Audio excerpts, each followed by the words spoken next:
She walked into my life wearing his hoodie. That was the first sign. It was 2 sizes too big, sleeves covering her hands, the smell of cologne I didn't recognize clinging to the fabric like a ghost. She smiled like she owned the world, or had just stolen it. I asked, "Where'd you get that?" She didn't miss a beat. Thrift store.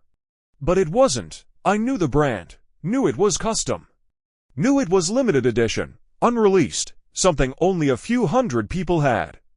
And I knew I hadn't bought it, but I let it go.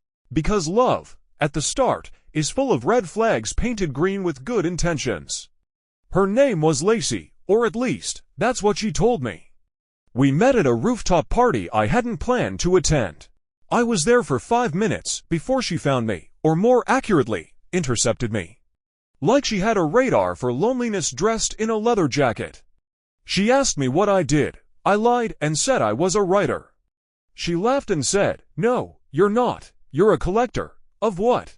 "Of moments," she said. "People like you never say no to a story." She was right, and she became my best one. The first 3 weeks were perfect, not in the rom-com way, in the chemical way. Like she'd hijacked my brain and rewired my reward system.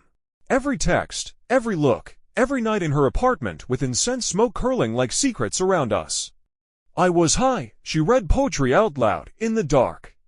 Had no social media, said it ruined souls. She refused to be photographed.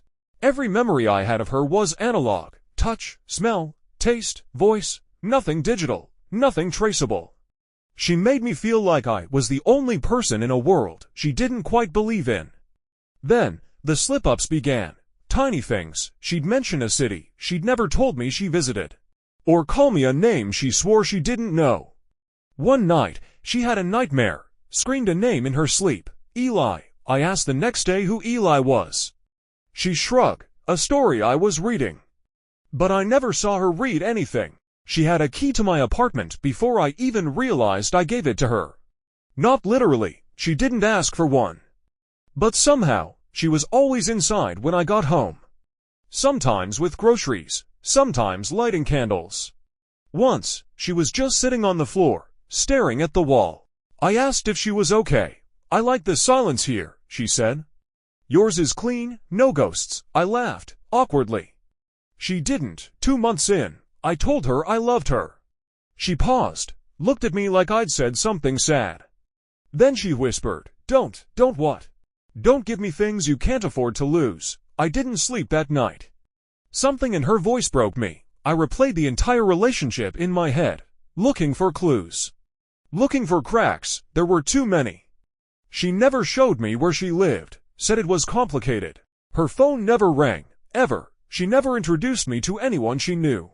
And yet, she knew everything about me. She knew my parents' divorce timeline better than I did, knew my triggers. Knew the way to say something that would stick in my ribs for days. I installed a small camera in my apartment, not because I didn't trust her, because I didn't trust myself. I told myself it was for security. The first night, I reviewed the footage. I saw her do something strange. She stood in the hallway for 15 minutes, doing nothing, just standing.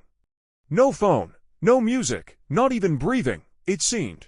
Just still. Then she looked directly into the camera, like she knew. And smiled. The next morning, she made pancakes.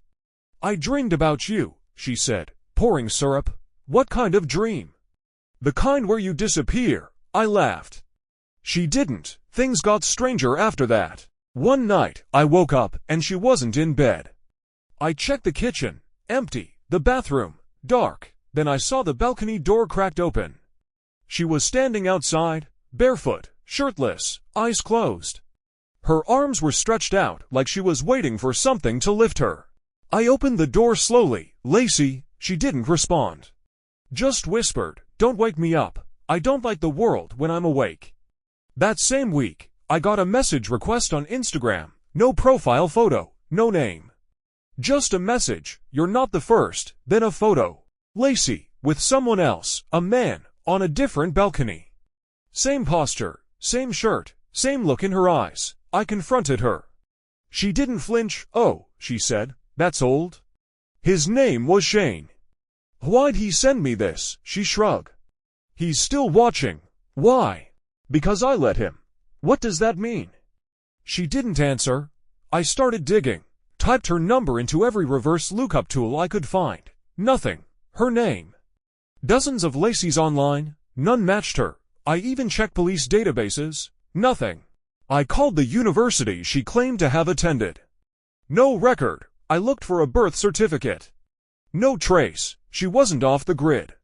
She was never on it. Then I remembered something. The first night we met, she wore a silver ring. I hadn't seen it since. I waited until she left the apartment and searched her bag. I know that makes me the bad guy here. But I needed something. Inside, a phone. Not the one she always carried, a second one. No lock. Hundreds of texts. All unsaved numbers. Some recent, some old. Some disturbing. He doesn't suspect yet. Tell me when you have the footage. This one's more reactive than the others. Be careful. He's smarter than he looks. Are you still filming? My chest went cold. I scrolled further. Found video thumbnails, dozens. All labeled with names I didn't know. All taken inside my apartment. Me, sleeping. Me, eating. Me, crying. Me, whispering I love you into the dark. She was documenting me. I confronted her again. This time I didn't ask questions. I just handed her the phone. She looked at it, blinked once, and said, I told you not to love me. Then she walked out. No begging. No screaming. No denial. Just silence. I changed the locks. Deleted every number I didn't recognize.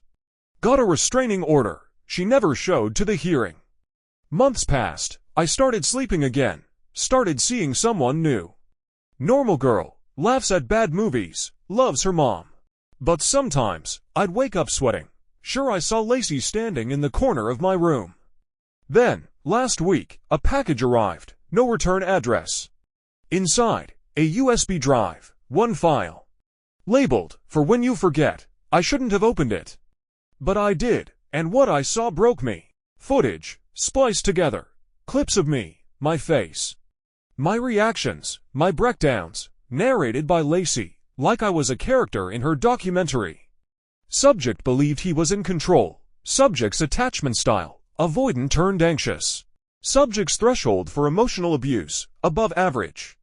I shut it off, threw up, sat in the shower for an hour. And then I knew, this was never about love, this was a case study. And I was the experiment. I stayed off the internet for a week, but that's not how trauma works. It waits. I got an email from an address I didn't recognize. No subject, just a single sentence, you were the most interesting. Attached was a link. I clicked, a private site, password protected. The login page was minimalist, black screen, one word, welcome. I tried random passwords, nothing worked. Until I typed my middle name, the page opened. Inside a gallery, all grayscale, photos of me, dozens, hundreds, some from years ago. From cities I hadn't seen in years. One was from Paris. I'd gone there in college. She wasn't in my life then, or so I thought.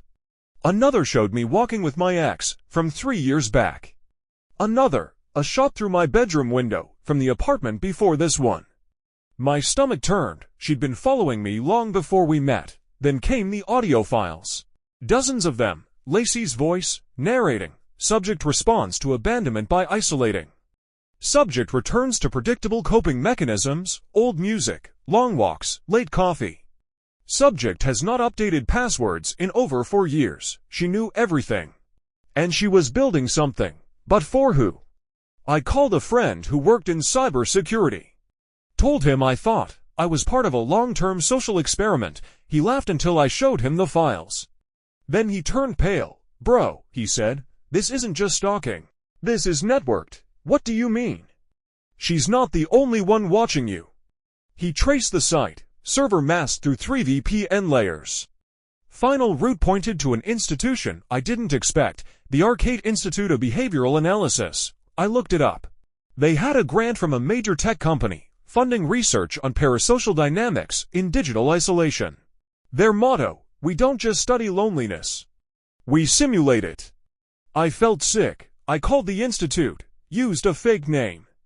said I was a student working on a thesis, asked if they had any public studies on long-term embedded experiments. The receptionist said, only the ones with consent, then hung up. I stayed up that night rereading every message Lacey ever sent me. I tried to figure out the moment I gave consent. Then I found it, a stupid email, weeks after we met. She sent me a poem to read, said it was a game. I clicked the link. It asked for a signature to confirm you've read it. I signed it without thinking. That wasn't a poem. That was the contract. My chest tightened. I realized something. This was bigger than Lacey. She was the field agent, the actress, the provocateur. But the camera crew was invisible, and I was just a season in their show. I stopped trusting my own memory. Was that first kiss even real? Did she really say she loved me, or was that scripted? Were the fights authentic, or just variables in a control group? I started seeing patterns in everything. The new girl I was dating, was she real, or just season 2? I tested her once. Left my phone unlocked, walked into the kitchen. When I came back, it had been moved an inch. I confronted her. She denied touching it, but her hand was shaking. That night, I left, didn't pack, didn't leave a note. Just walked out the door, and kept going. I ended up 3 states away, new ID, new number. Rented a cabin in the woods, no signal, no neighbors. No cameras. I thought I was safe. Until the radio in the cabin turned on by itself at 2:13 a.m. A familiar voice whispered through the static, "You can run, Subject 9, but we're still recording." I smashed the radio.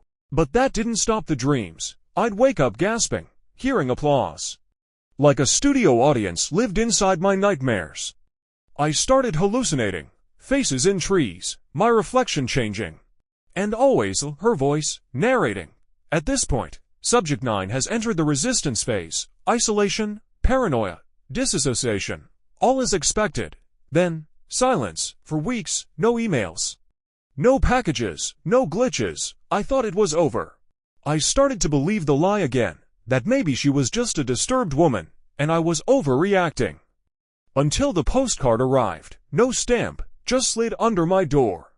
Front, a photo of me, asleep in the cabin. Back, one sentence, in her handwriting, final chapter coming soon. I snapped, drove 6 hours straight to the Arcade Institute.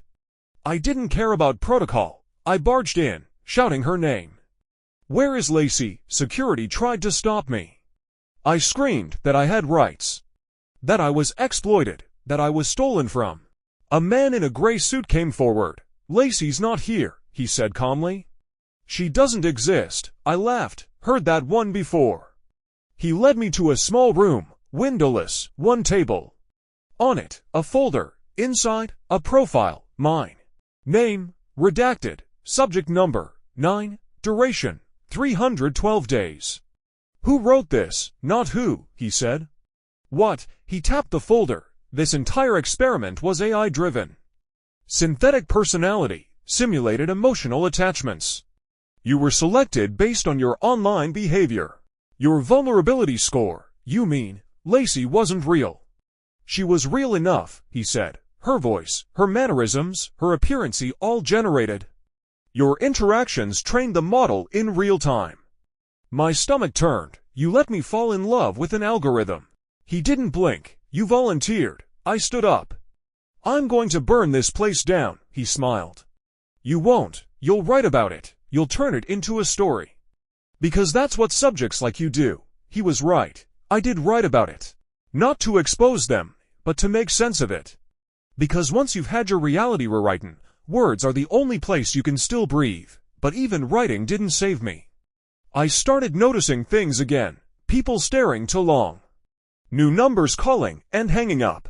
Emails with no subject, no body, just a blinking cursor. Like someone was waiting for me to type back. Then came the memory gaps. 10 minutes gone here, an hour there. Once, I lost an entire day. I found a bruise on my wrist I didn't remember getting. Then, a note on my bathroom mirror. "You're not in control anymore." Written in my handwriting. That night, I locked every door. Pushed the dresser in front of my bedroom, laid on the floor with a knife in my hand. And waited, but nothing came. No knocks, no whispers. Just silence. That was worse, because silence means they're already inside. I stopped going online, threw my phone in a lake. Paid in cash, moved again, but it never mattered. They always found me, not with trackers, not with satellites, with stories. I'd walk into a bar and hear someone telling a version of my life to a stranger. I once found a podcast that recited my inner thoughts, word for word, before I even admitted them to myself. They weren't watching anymore. They were writing me. Then, the final message came. Burned into my cabin door, carved deep, experiment complete. And below that, in smaller letters, you may now begin your real life. I laughed, 4 hours, because what life? They'd taken everything, my memories, my trust, my voice. All that was left was a ghost who used to be a man. I stared at the mirror for a long time, wondering if I was even real anymore, wondering if I ever had been. Then, a knock, the first one in months. I opened the door, half expecting a camera crew. Instead, a woman, not Lacey. But something in her eyes felt familiar. She smiled, held out her hand. I read your story, she said. I felt every word. I should have slammed the door. But I didn't, because addiction doesn't end when the drug disappears. It ends when you stop searching for the high. And I wasn't done yet. We all want to believe our pain means something. That our heartbreak has weight, that if someone destroys us, at least it was real. But sometimes, you weren't loved, you were studied, you weren't kissed. You were measured, you weren't broken, you were designed. And when the experiment ends, you don't get closure. You get silence, and in that silence, you either build a new self, or let their version of you echo forever. Aftermath, the life after. They told me the experiment was over, that I was free, that no more cameras would follow me, no more scripts would be written. But trauma doesn't listen to promises, and freedom? Freedom's just a word you say when you've run out of places to run. I moved to a small town. Population, 412, took a job at a bookstore no one visited, rented a dusty room above a bar, no Wi-Fi, no mirrors. The owner, an old man named Earl, didn't ask questions. Just handed me a key and said, "Don't steal the good whiskey." It was the first time someone spoke to me without an agenda. That scared me more than anything. For weeks, things were as still. I swept the bookstore floors. I read old Russian novels. I pet a cat named Lithium that lived in the back room. No glitches, no postcards, no voices. Sometimes, I thought I was healing. Until the girl walked in. She had Lacey's smile. Not a copy, a remix, same shape, different sound. She bought a book on the psychology of intimacy. Didn't say a word, just smiled, paid in cash, and left a note on the counter. Page 147. I flipped it open. Underlined in red, the subject often believes they've escaped the cycle, until the cycle returns wearing a new face. I ran outside, but she was already gone. That night, I had the dream again, same one from the cabin. Me, sitting on a stage, audience in the dark. Spotlight on my face, and Lacey, no, someone wearing Lacey, whispering in my ear, "Say something true." I opened my mouth, but all that came out was static. When I woke, there was a mirror leaning against the wall. I hadn't bought it, I hadn't moved it, but it was there. Covered in writing, my handwriting, messages I never remembered writing. Don't believe her. This town isn't real, trust Earl. Page 147, and 1, dead center, you're still inside. I stared at the mirror for hours. Each message was a scar etched by some version of me I couldn't remember being. What did "you're still inside" even mean? Inside the mirror, inside the experiment, inside the lie. I knocked on Earl's door. It was 3 a.m. He answered in a robe, a shotgun in one hand, a cigarette in the other. "I told you," he grunted, "don't steal the good whiskey." I pointed to the mirror. He looked past me. Then calmly said, "You didn't bring that in." "No," he exhaled, sat down. Then muttered, "They found you." We sat in silence. The kind of silence that buzzes like static.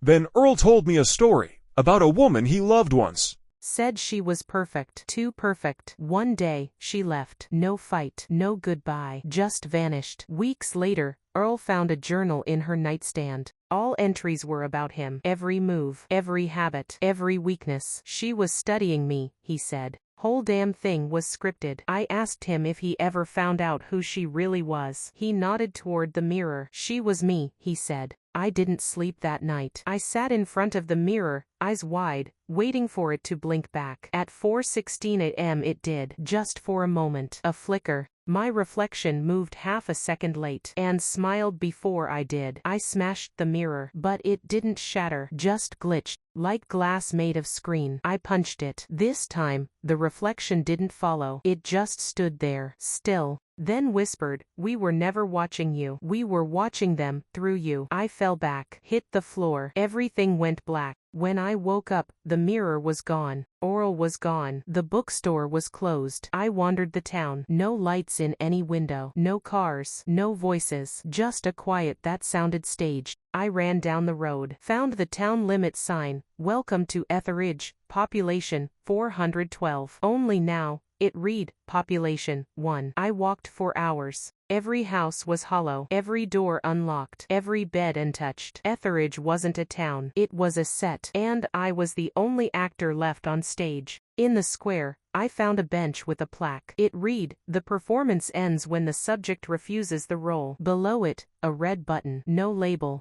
No instructions. Just a button. I stared at it. Felt the weight of every memory I could no longer trust. Every kiss that might have been scripted. Every emotion that might have been choreographed. Every moment that might have been content. I pressed it. The ground shook. Lights snapped on, floodlights hidden in the trees. A humming began, like a server waking up. Then, a screen unfolded in the sky, like a curtain made of pixels. On it, my face. Dozens of versions. Young, old, smiling, crying. Clips of me laughing in the bookstore, sleeping in the cabin, kissing Lacey, running through Etheridge. And then, a title, Subject 9, Season Finale. A countdown began. 8. I screamed into the empty air. "Who are you?" The screen flickered. Then a voice. My voice. "We are you." At 0, the screen went dark. A door opened behind me, built into the base of the statue in the square. I stepped inside. The control room. Massive. Circular. Walls covered in monitors, each showing a different me. Some asleep. Some crying. Some arguing. Some gone. In the center, a chair, facing a console. On it, one word, "Upload." And a button.